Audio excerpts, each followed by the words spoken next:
所以你哋既係上帝所痛愛嘅仔女，就要效法上帝，因為基督愛我哋，為我哋犧牲自己，好似獻上供物同祭品咁樣獻俾上帝，令上帝悅納。所以我哋行事為人，亦必須滿有咁樣嘅愛心。至於任何非法嘅性行為、污穢或者貪婪嘅事，唔單止唔好沾染，而且連提都唔得，咁至配得上聖徒嘅身份。污言穢語、戲謔淫詞都唔係你哋應該講嘅，相反，你哋應該講嘅係感恩嘅話。你哋必須清楚知道，所有淫亂、行為污穢或者貪婪嘅人，都唔屬於基督同上帝嘅國。事實上，要知道貪婪等於拜偶像，佢哋以自己嘅情慾取代咗上帝嘅位置。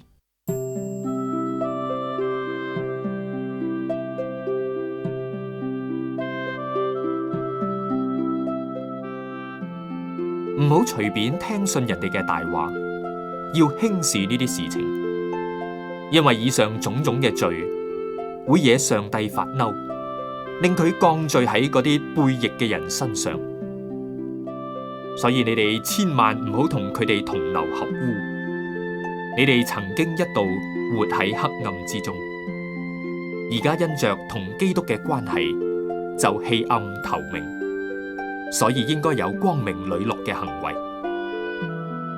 所謂光明磊落嘅行為，其實就係一切良善、公義同誠實嘅表現。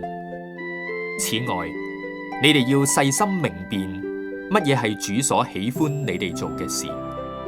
至於嗰啲曖昧無益嘅事情，你哋唔單止唔好參與，反要揭發佢哋。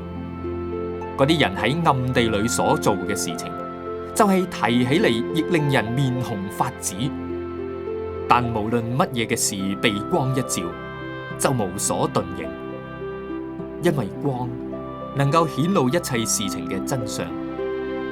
正如有人講：熟睡嘅人啊，醒啦，快啲由死人堆中起身，基督要光照你哋。因此，你哋嘅生活要檢點，唔好似嗰啲愚蠢嘅人。